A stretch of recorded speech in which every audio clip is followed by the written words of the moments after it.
Let's do it. Again. Mike Dolson, I am here. Tom McDonald, Here. Jamie Pluff. Jamie Pluff is on PTO today. Greg Dumont here. Carol Langford. Here. Danielle Matt, she's on PTO today. Bing Matt, James Steele Jr., Good morning. Martin Charlo, Present. Len Tootieth, Lanish Trahan. Here. I believe Greg went to Fort Hall. Lynn, will you give us a prayer this morning?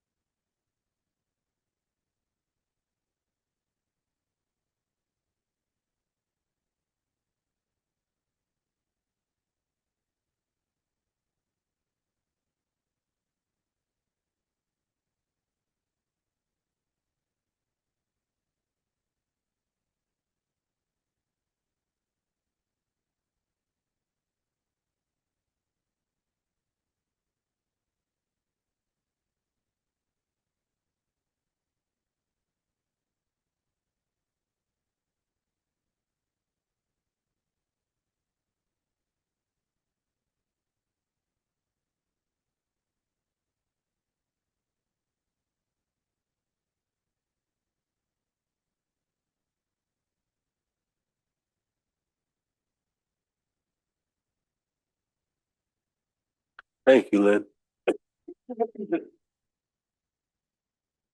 We have minutes from May 7th.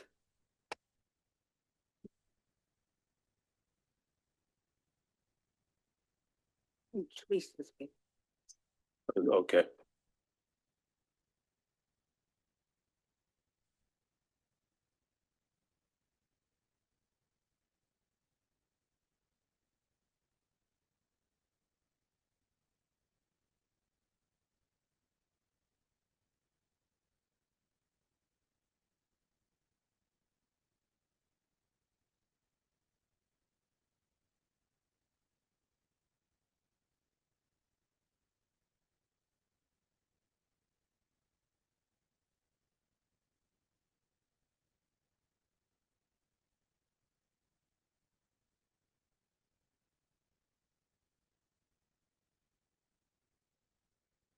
Any corrections for the minutes?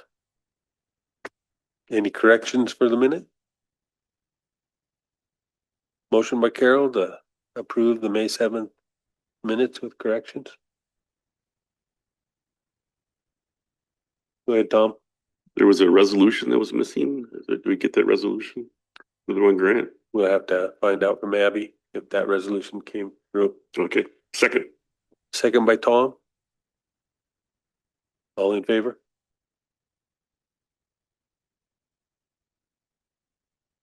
I think we're unanimous there. We have an agenda for today. Any additions? Len? We do have one walk-in.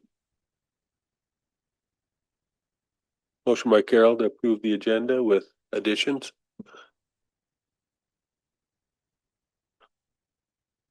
Second by Tom. All in favor? We're unanimous. We'll go ahead with our walk-in. We go into executive. We will go out of regular into executive.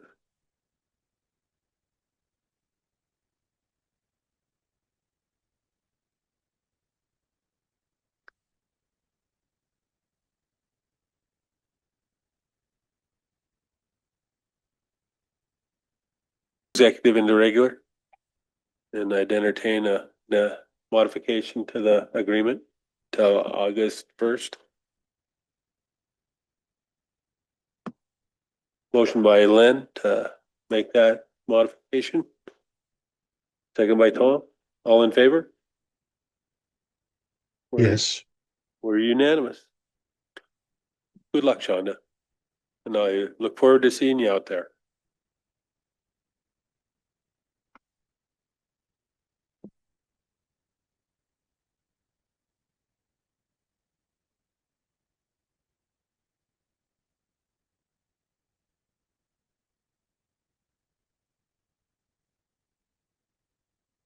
Can we go back into executive for another walk-in?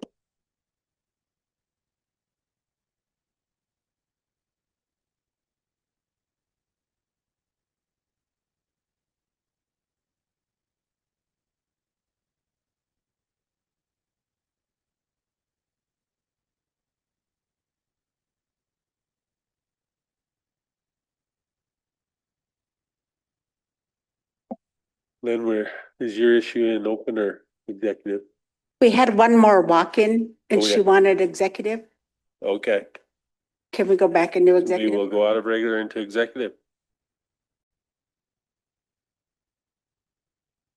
Go ahead, Martin. I'd make the motion to extend the leave share for, we'll name her, but Marilyn Garden, sorry. What Freudian slip from yesterday. For 160 hours of leave donation. Yeah.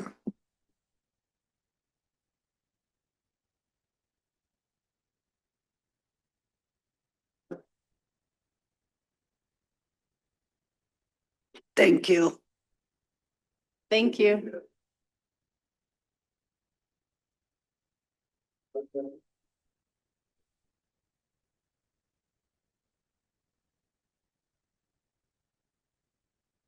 Oh, you want to be in executive?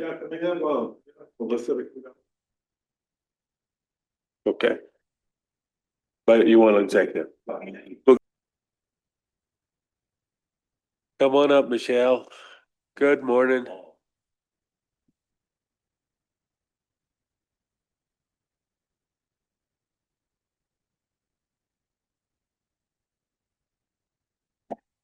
Good morning. I am requesting permission to apply for the STEP grant. Once again, I don't know if you guys remember, but this is the third time of me trying to get this grant. So I'm gonna keep trying till I get it. Previously, CSKT has had this grant. It was written by Bill Swaney and Renee Dubé right before Bill left. And so then Julie inherited it. And then when I got here, they were just closing it up. And so yeah, my intention is to write for it and hopefully get it this time.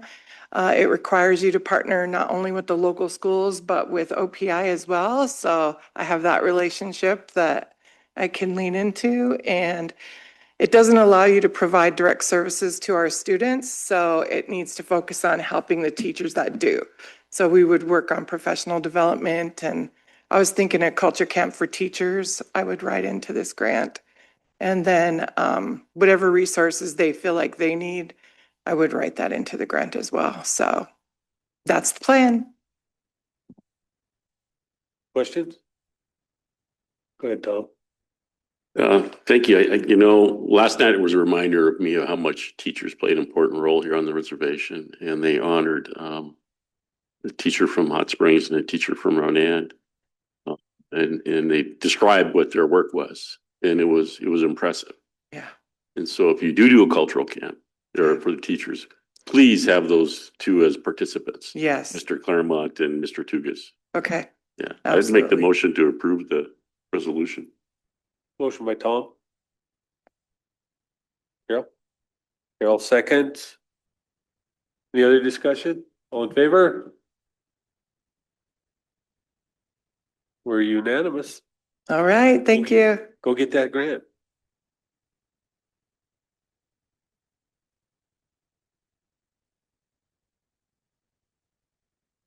Morning, Ruth. Patty.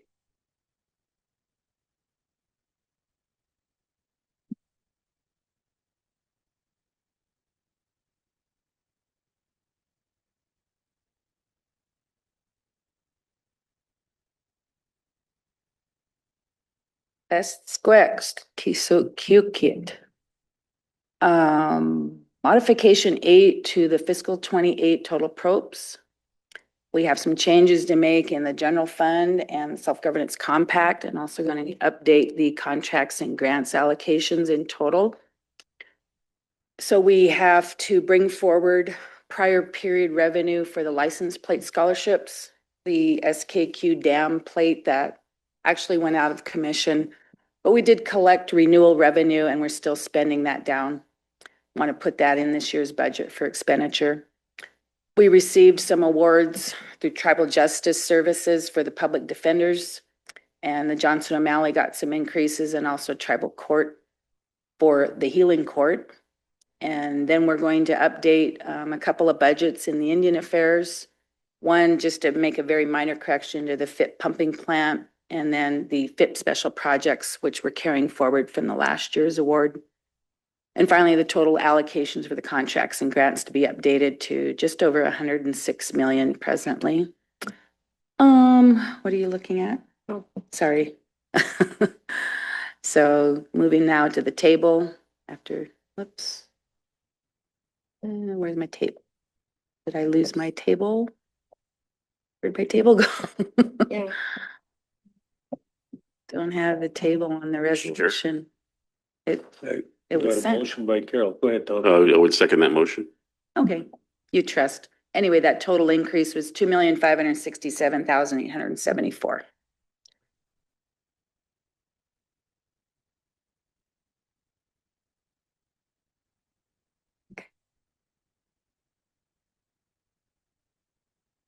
Motion by Carol, second by Tom to approve modification 8. All in favor? We're unanimous. All right, thank you. The next one is a capital equipment request. We had a vehicle that was totaled, belongs or assigned to facilities maintenance. We've received the insurance proceeds from that. And the estimated replacement cost will be 40,000. We don't have to increase capital since we have the proceeds and a small contingency available in capital. So a request to purchase the vehicle for facilities at an estimated cost of 40,000 to be charged to tribal capital equipment. Motion by Martin to approve the capital expense, second by Bing. All in favor? We're unanimous. Very good. Thank you. Thank you, thank you.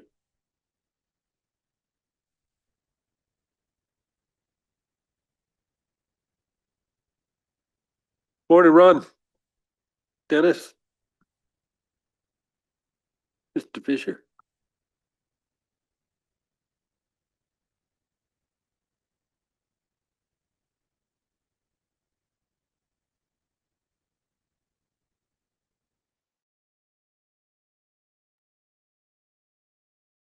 So we've got two items that we're going to present before council. First is a request for a sole source contract to develop a statement of work, scope of work, and a budget for our current 638 program.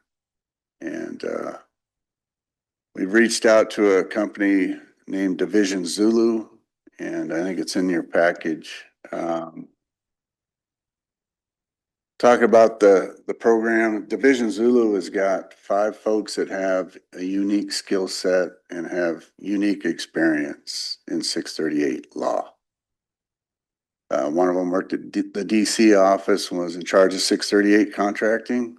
And another individual was an FMO in California, is the Legacy Bureau of Indian Affairs Operations Specialist, and has helped develop 638 contracts and cooperative agreements during his time at BIA NIFC Legacy.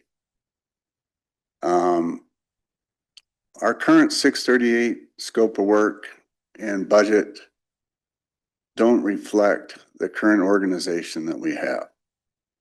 The budget is not representative of the needs of the tribe, and the scope of work doesn't capture what the Division of Fire does under this contract.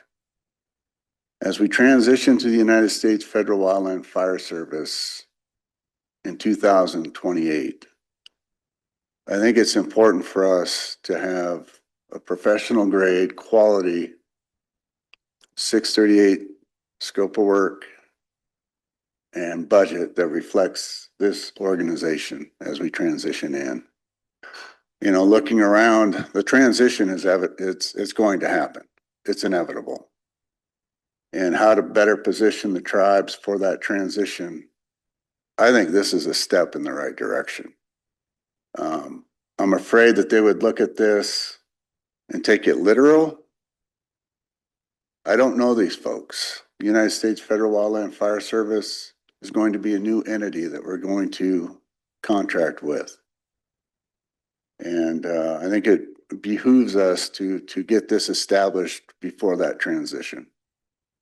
The acting regional, what is he?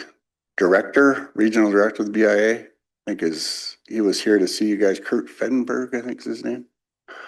Said there's an opportunity for us to update that. It's in the law. And so I've been trying, I think a lot of folks know, I've been trying to update our scope of work for a while and have had no success. And so I think finding a professional grade contractor to develop that for the tribes going forward is a good decision. So I'm coming forth to ask for permission to get into a sole source contract with Division Zulu to develop a scope of work and a budget for our 638 fire management program.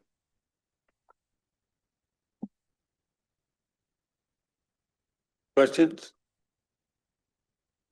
I'd let, So just out of curiosity, what is the contract amount? Just Excuse me? 90,000? Yeah, so it's a team of 5, so it looks like $50 an hour.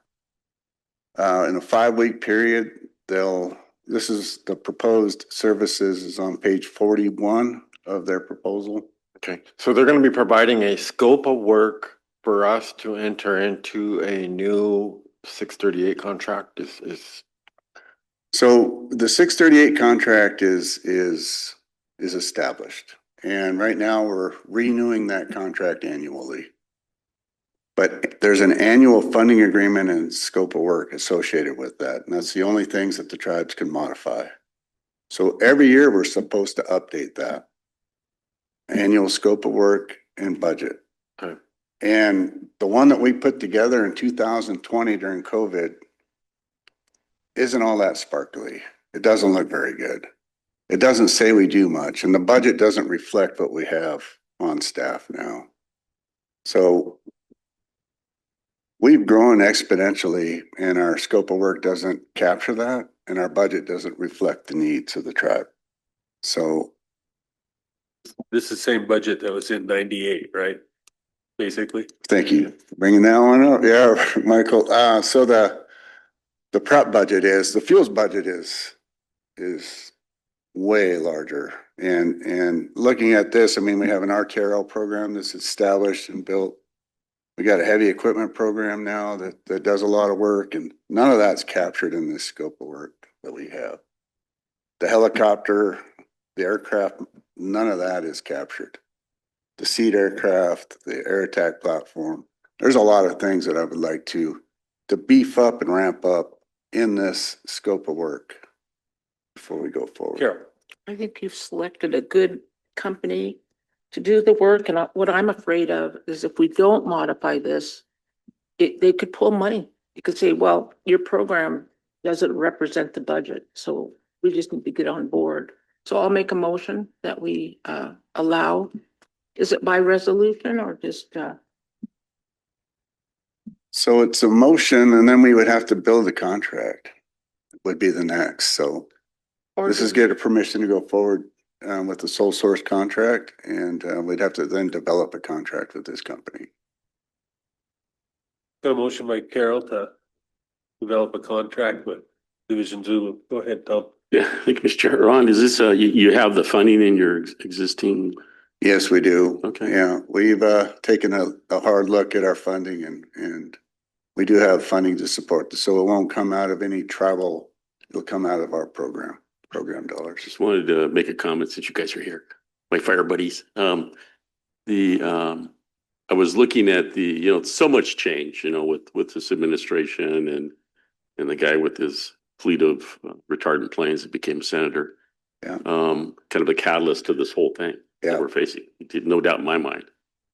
But I was looking at all the candidates that are running, and both in the Senate and in the congressional races. And there was only one person out of all of them, Democrats and Republicans, Libertarians, put really an emphasis on a tribal connection platform. And he happened to be the firefighter. The smoke jumper they thrown on him. Yeah, Yeah, absolutely. it was amazing. Anyway, I just wanted that footnote for people to know. Anyway, I'd second the motion. Second by Tom. All in favor? We're unanimous. I think this is really important right now with this United States Fire Service program going out there. These people don't know who we are in And any way, shape, or form. Our program has to reflect who we are and show our need because they have a trust responsibility to us. And so I think this is very, very needed. Appreciate you guys doing this. the second would be to, hey,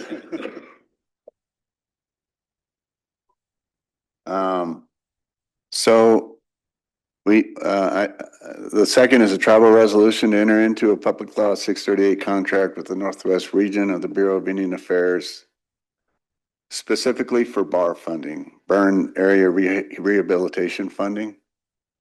What's going on right now is the region's not willing to pass down money to us into our current agreement. And they're requesting that we establish a separate agreement specific for bar funding. There's about $1.2 million available at the regional office. And once we get this contract established, then they can pass the money down to the tribes so that we can do the work. Motion by Tom to approve pursuing a PL 638 contract for bar funding. Second by Bing. All in favor? We're unanimous.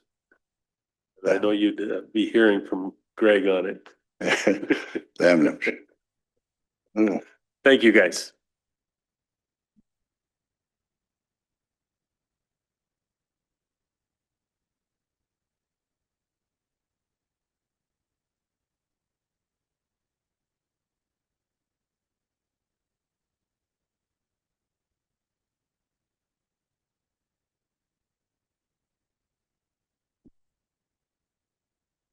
Is Tabitha here? Well, there she is. Morning, Tabitha.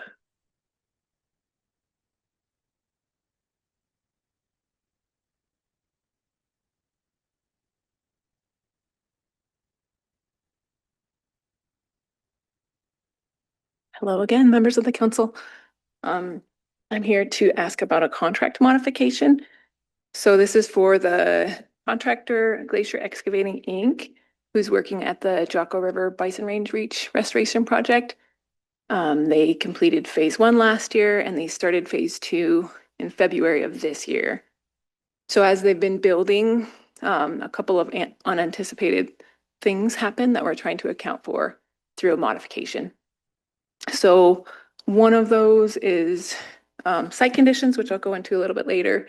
And then the other is just a broader economic conditions related to fuel price spikes due to the war.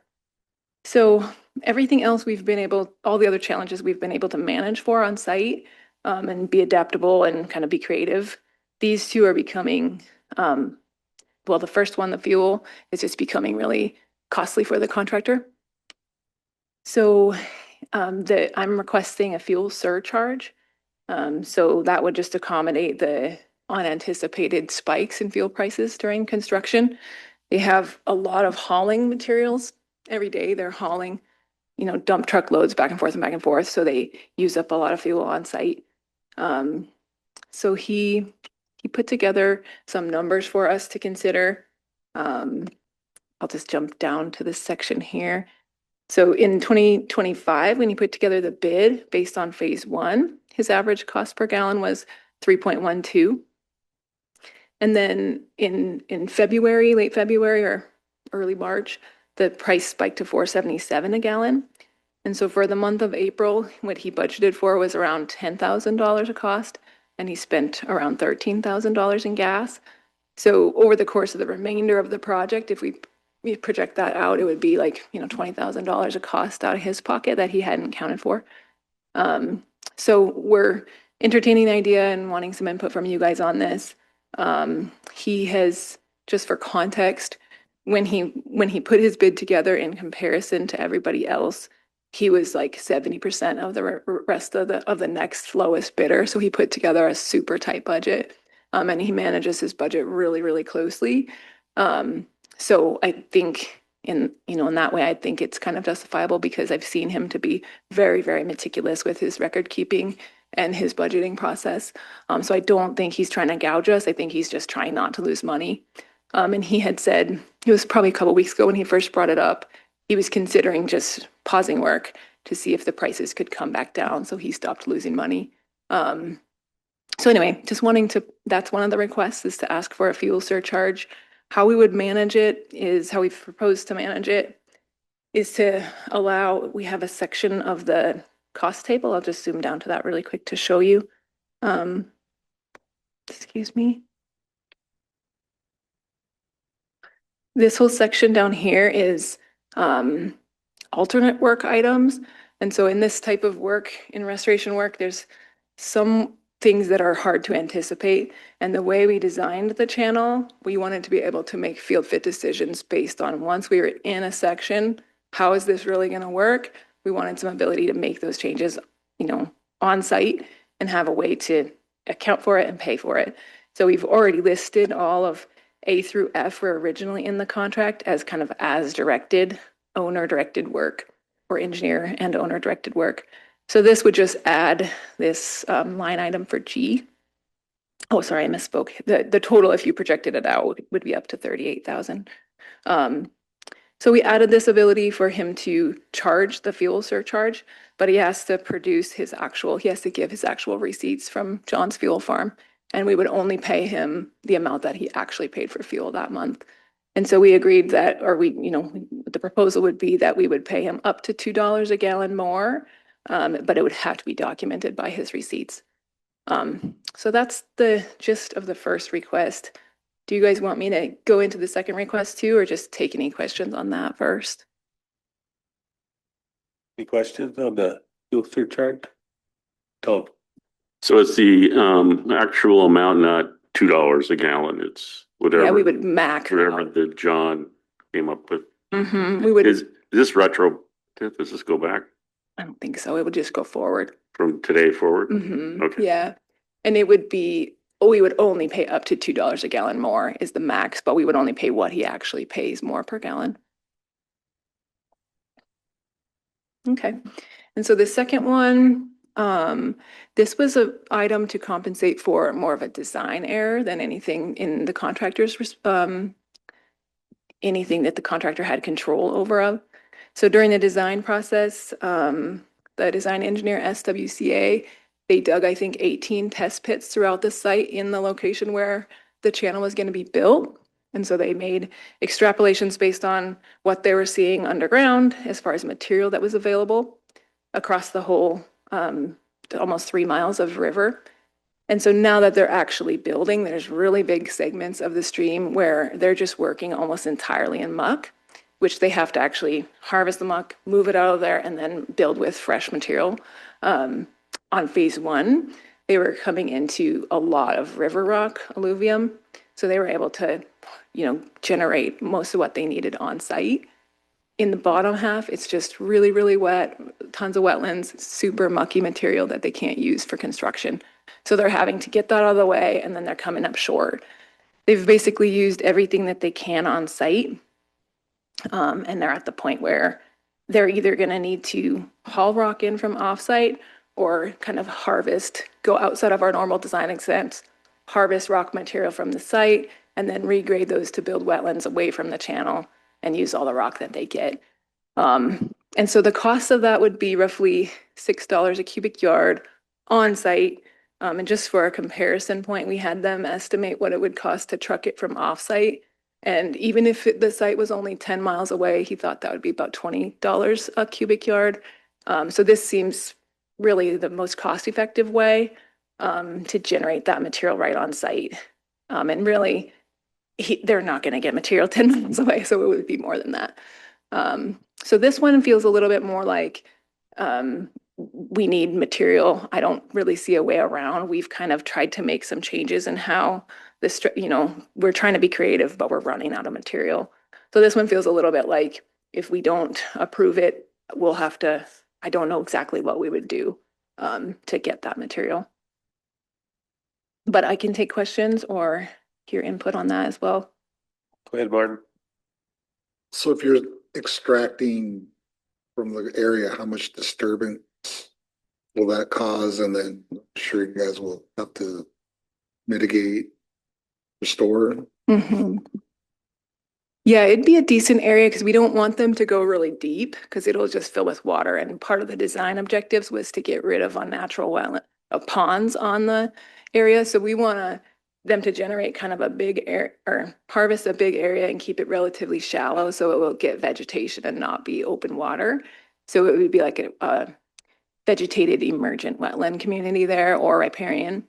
So it would be a big area. The places that we've identified are just wide open, flat, previously agricultural fields. So they're not a valuable plant community to start with. So ideally, it would benefit the site in the long run is to create wetlands out of those places. And just a little bit more nuance on the number. We didn't want to have to take the risk of coming back to ask again. We don't actually, because it's all underground, we don't exactly know what we're going to get there. They're just going to only harvest what they need. And so they may never come up to the 25,000 cubic yards, but we wanted to have a good max. And so like the other one with gas, this one would just be billed on an as used, as built condition. So they'd have to submit their bill. It gets checked by the engineer, it gets checked by me, and we would only pay them up to 25,000 cubic yards for that new area.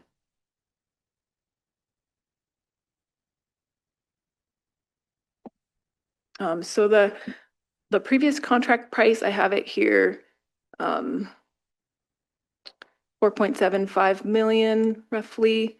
This modification would add 248,000. So the new not to exceed amount would be just a little over 5 million.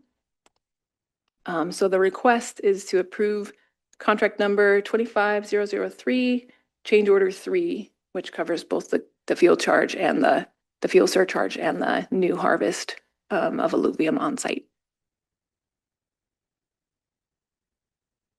Questions? Motion by Carol to approve the modification, the change order 3. Second by Tom. All in favor? Got 2, 4, 6, 4, and Len is opposed. All right, thank you. Motion carries. Thank you.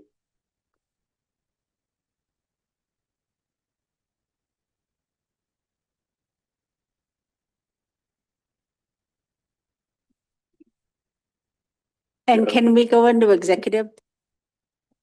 We will go out of regular into executive and good morning, Aaron. We're gonna got a gaming ordinance. Yeah, you want to. Motion by Tom. Motion to approve ordinance 92E. Motion by Tom. Second by Len. All in favor?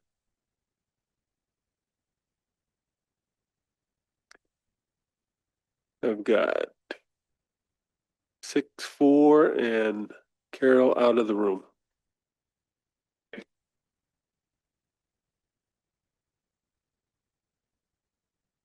And so we have, I guess we have interviews today.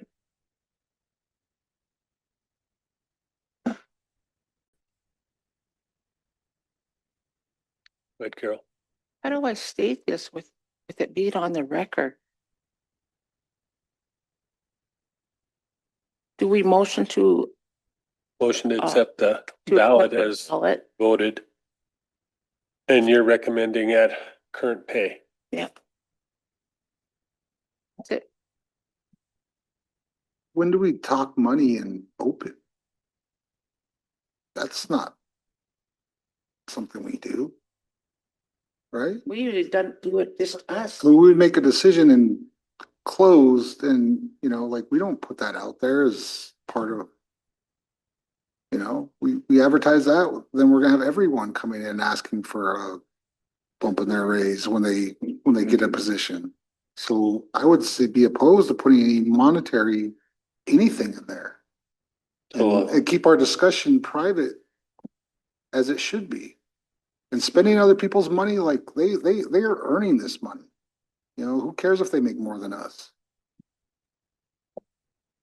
So we'll take Carol's motion to be to appoint the person that the Secret- ballot Secret was ballot. on. So we'll start with that. Need a second. Second by Martin. All in favor?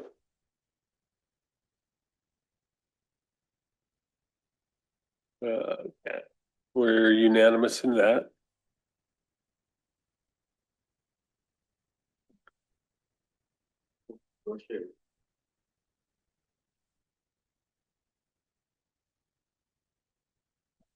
Let's go ahead and go back in executive.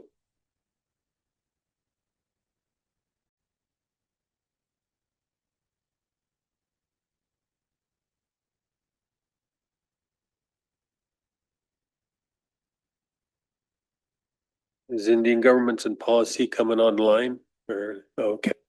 Have Shane and I did have Denise on there, but she's not on there no more. Shane, can you get in contact with Denise to log back on? Yeah, I'll shoot her a message if I have a message Thank- or a number.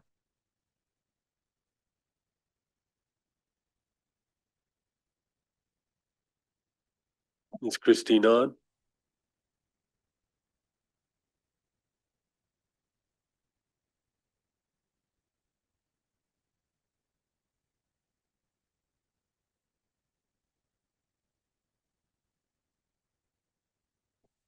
Come in, come in. There we are. Good afternoon. Sorry to be delayed. Always getting delayed.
Did we get Denise back on?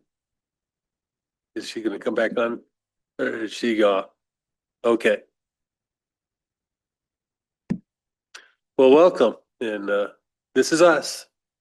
We have James and Jamie online. Please turn your mic on. Whoops, is that better?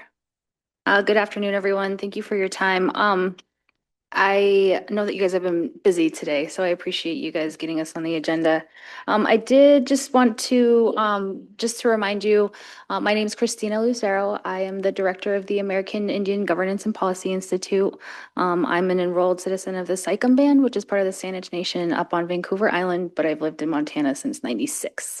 I had come to you all last fall to ask for your engagement on a project that we've been working on. I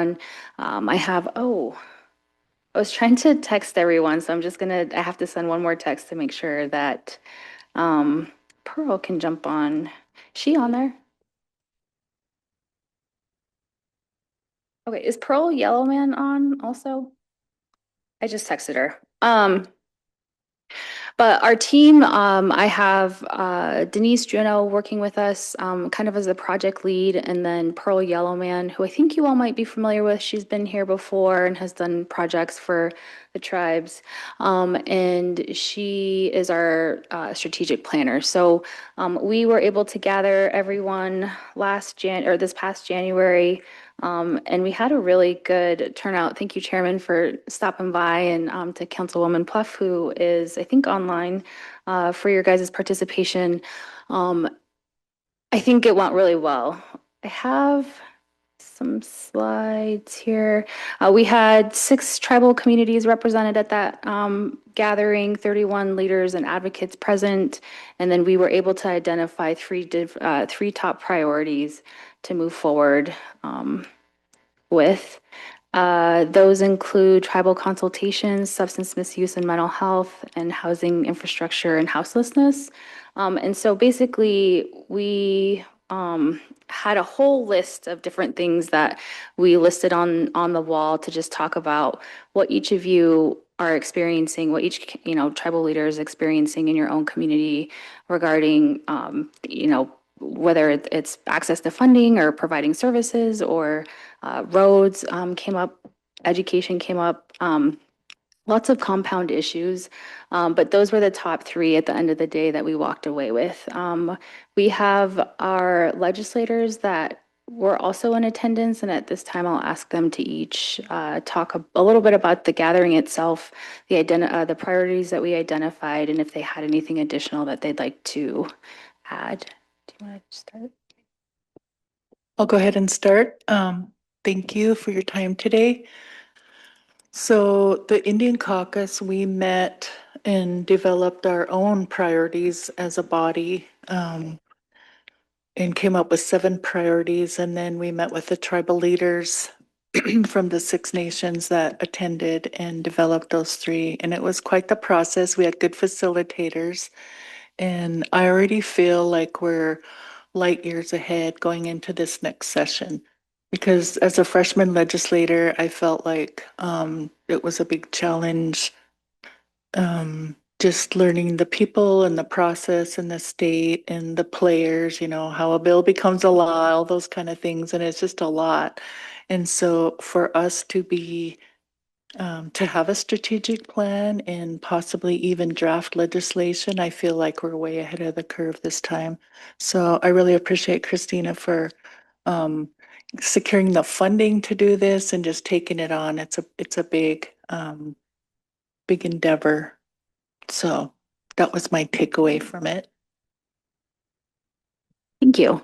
I thought that it was really well put together. I think the group of people that we had, I'll go into that a little bit more after we let, maybe Shane, did you want to go next?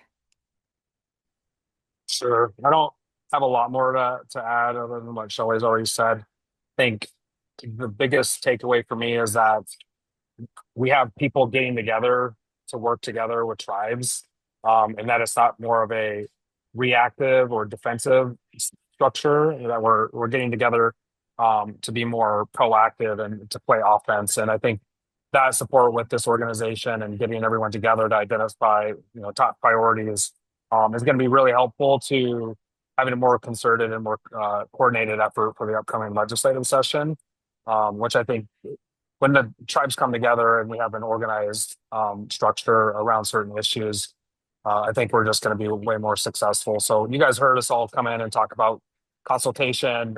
Shelley and her committee, the Tribal State Relations Interim Committee, has already talked to you a lot about that. Clearly, there's a lot of work to be done on that front. It's not just like, we just need to talk more. It's finding ways to mandate that and put it into law to where tribes are being brought to the table and our memberships are being included in those discussions or their needs. And obviously the homelessness side is really important to me as we have rising costs for housing in Montana. And so, for me and the caucus, that's really important. That's no different in Indian country, and we know that and recognize that. And so, there's some efforts like trying to find ways to provide support to renters, for example, is really important to us because although we had some tax relief for homeowners, that basically when costs go up, they just get passed on to renters, and we know that a lot of our membership rents. So, those are the sorts of things that we're going to continue to work on and bring legislation forward on. But I think there was a lot more that we went into, and I think it was a really good showing, and it was really nice to have some of the leadership from CSKT attend.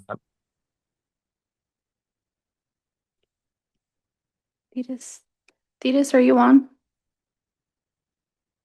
I am on. Thank you.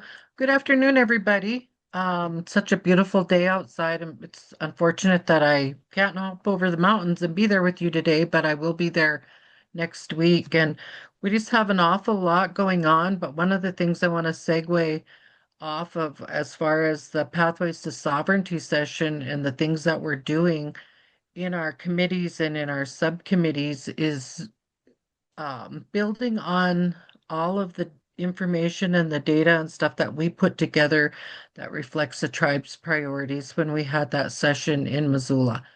And I'll give you an example. Yesterday, I spent the afternoon on a Zoom call. I'm on a DPHHS subcommittee, and we were picking apart and looking at how we need to really build potential legislative language to continue to protect Medicaid funding, and then looking at the rural transformation funding and the stuff that's coming down in this next session, as well as what was already budgeted for 25, 26, and 27 in tribal communities.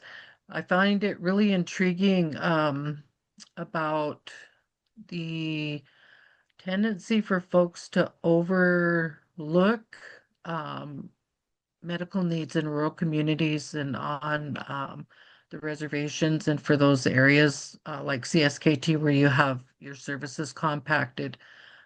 Your average legislators do not understand that process, and they think that just because there's Indian Health Service that those services cover everybody, which is not the case. So we have, some large loopholes and some potholes and stuff that people tend to fall into because they have a misunderstanding of how those processes work and how services can be obtained by tribal members both on and off the reservations. So we had some good discussion yesterday in our work session. I was able to bring some of that to the table and discuss the continued need for telehealth and looking at specialized services that we can obtain even locally at some of our major medical centers and for critical care issues for our tribal members. So I think it's really critical.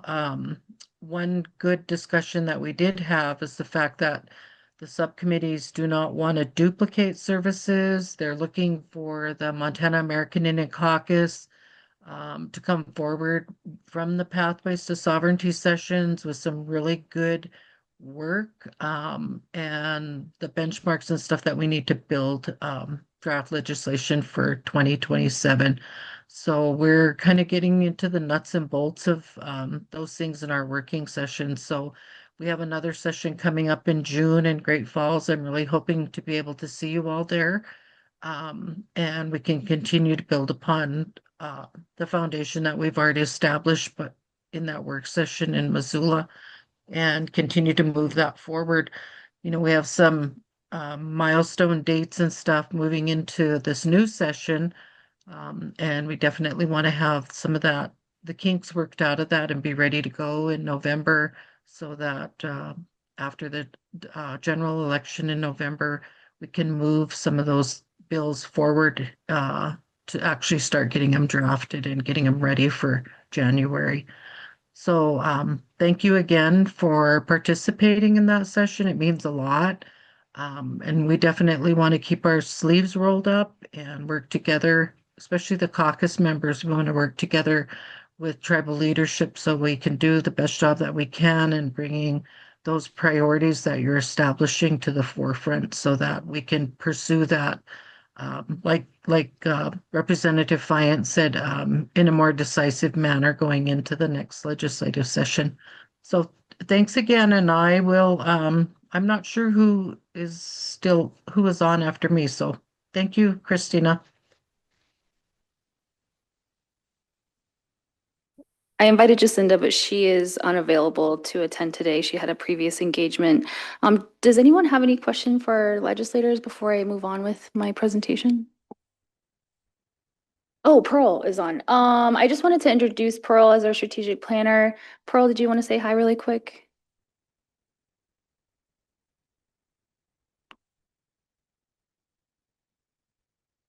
We can circle back. Hi, can you hear me now? Yes. Okay, good. Good afternoon, honorable tribal leaders. My name is Pearl Yellowman. I am originally from Arizona, but spent a significant amount of time living there in Polson, CSKT. My children are enrolled members there. I'm thankful to be on the call here and joining Christina and you all today. I have been a consultant to the University of Montana, to the AgPi organization, and I'm just here to support the organization and continue the coordination. Thank you.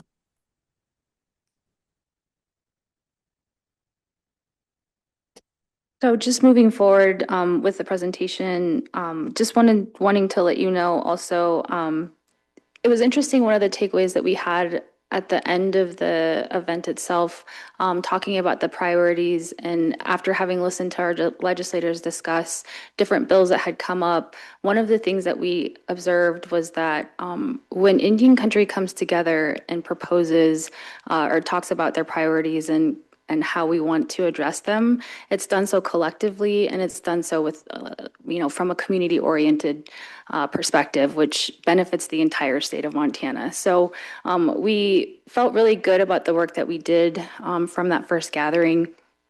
Moving forward, we actually relied on Jordan Thompson for our playbook. He did a presentation for our group that was really well received and kind of gave us some guidance moving forward with the work that we've been doing. And so we've been following some of those some of that presentation. And then we have identified and made partnerships with Western Native Voice, Treasure State Strategies, and I was able to form a tribal consultation subcommittee within the Indian law section to help with the bill language that we'll be using in the future. In terms of what we have coming up, I have a couple of surveys that I'll be asking our participants to come back to their communities and ask. Probably take about 10 or 15 minutes, but any kind of information that you guys are able to provide, basically we're just identifying, where the gaps are, what priorities we have, what the processes are, if they're established, and if not, we can address those when we come together in June. I also have a survey for state agencies, so I'm reaching out to Misty. We've been playing phone tag, which feels like all year. But I feel like I'm getting closer to getting on her radar, but hoping that she can send out the state agency survey, tribal consultation survey to her state departments, so that we can also have that information ready for you guys in June. I do have funding available to pay for 2 tribal council leaders like we did last time for gas and our mileage and lodging, but we wanted to extend the invitation to everyone. One of the other, some of the other feedback that we got from our legislators is that they had wished that there were more council people available, because I think these spaces haven't necessarily been created before, where they're able to hear directly from our leadership about what these, what challenges exist and what, where the gaps are. So it's a really unique opportunity to be able to come together and just talk. The dates for that are June 11th and 12th over in Great Falls. The format will be somewhat similar. We'll meet late afternoon, early evening to have a reception, and then we'll start first thing in the morning. To the legislators' points that were brought up today, I haven't actually shared this yet with anyone.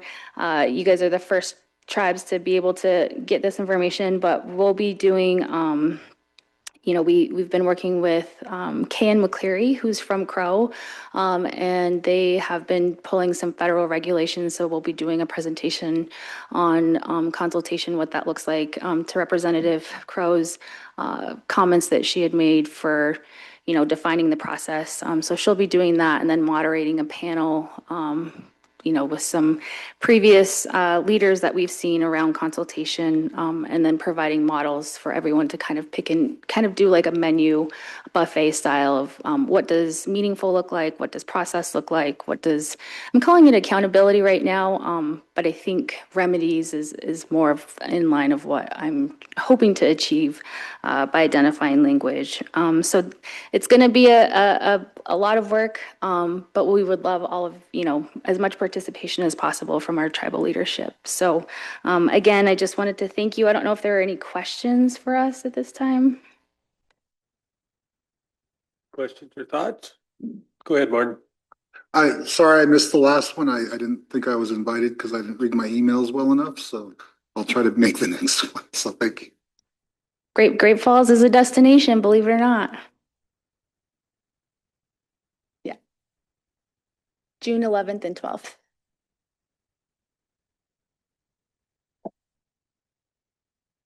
No other questions? The last one was sponsored by Headwaters. Yes, the last one was sponsored by Headwaters.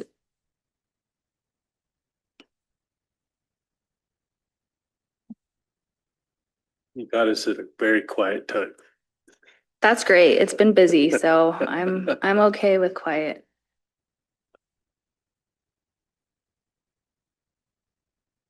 Any questions for us? Oh, I guess what would be the best way to get, I plan, my approach was going to have the participants, so Councilwoman Pluff, she was there, and I know Chairman, you were also there, but to ask you all to help with the survey. I think it'd just be really helpful to gather what, where there are gaps or where tribes are feeling confident. Is that what do you think that would be the best way, or is there a different approach that I should be talking taking? about taking the survey or helping create it? I've created the survey already, so just getting it out there for people to take. Are you gonna send it out online? Yes, it's actually online, so it's super easy. You can do it on your phone and you don't have to, sometimes those QR codes are hard to get, scan from your phone when you're trying to do it with your phone. So it's just gonna be a link.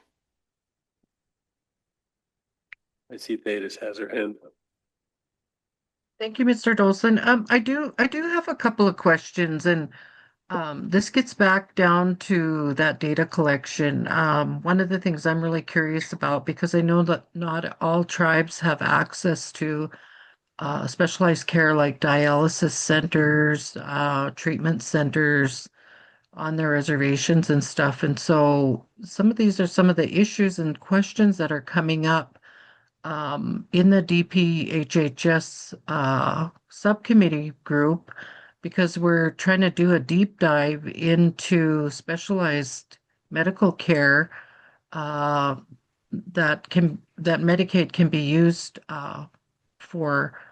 And so some of that information may be coming out to the tribes and stuff, just so we have a really good handle on the foundation for medical services and care, access to care and uh, there on each reservation. And I'll give you an example. I was a little bit shocked and just surprised recently when I was chatting with a friend of mine who just had a new grandbaby that there's no longer any OBGYN services at IHS and at Blackfeet. That in order to get prenatal care and well child care and OBGYN services, you have to be referred out either to Great Falls or Kalispell. And I was like, wow, that's kind of extreme. So I think, we're all kind of seeing and feeling the pain with accessing just basic care services in our communities. And so I think there's a need for us to really look closely at some of those issues, especially when we're dealing with dialysis and other necessary care that's, really, really important. So keep that in mind that we may be reaching out with some of those kinds of issues too. So thank you. Thank you, Theda. Anything from anybody?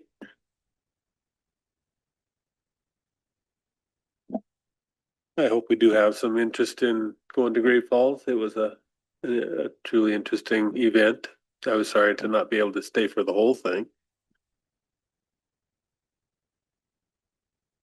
One other thing that I just wanted to plug that you just reminded me of when Jordan was giving his presentation to the crowd, you know, CSKT is always seen as a leader. I think not even just within the state, but definitely in the nation. I've been on federal grant review, or not grant reviews, but federal funding opportunities where they've actually discussed CSKT and how you guys approach things. And I think that can sometimes be intimidating for other tribes. And there were a lot of questions. He got a lot of engagement during his presentation. But one thing that he did mention that I think is really important to remember, and kind of something that I've been carrying, is that he had said that, you know, that it's, I'm going to mess this up, but CSKT does better when they have collective support from all of the tribes in Montana. And I think we saw that with the hunting bill last session. And so just trying to move forward collectively as we navigate the consultation language and coming together and really thinking about the bigger picture and how, you know, what we can accomplish when we do that and we support each other and we can you know, lift each other up. So just wanted to point that out as well.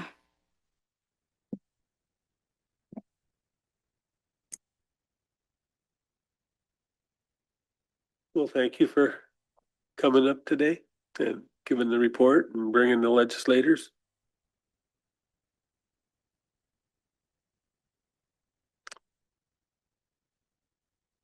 Safe travels. 400 horses is open.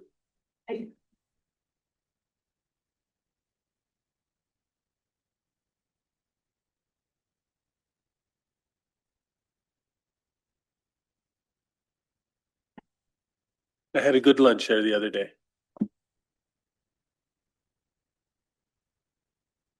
Smoked salmon BLT.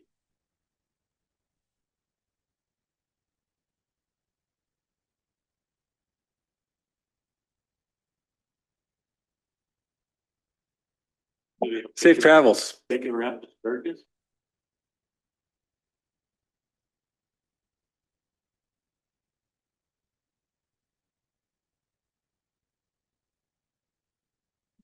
Go ahead, Jamie.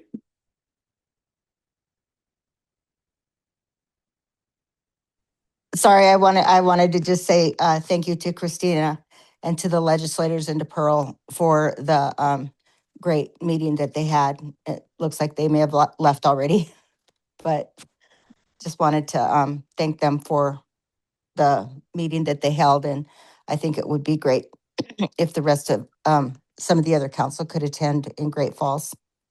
Thanks. Mel said she emailed you guys. Okay. We have a couple items on Thursday.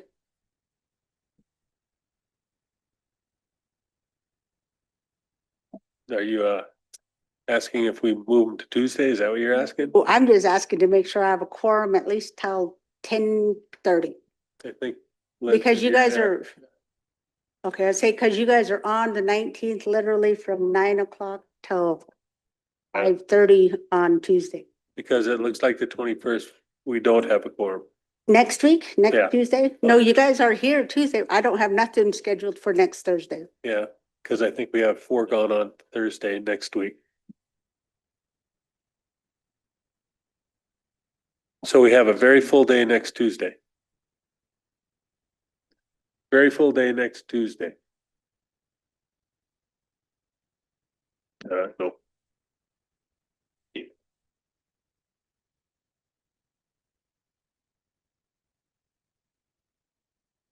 James and Jamie, are you guys gonna be here Thursday? It's just until about 10:30. James Jr. said yes. Yes, Jen, I'll be there.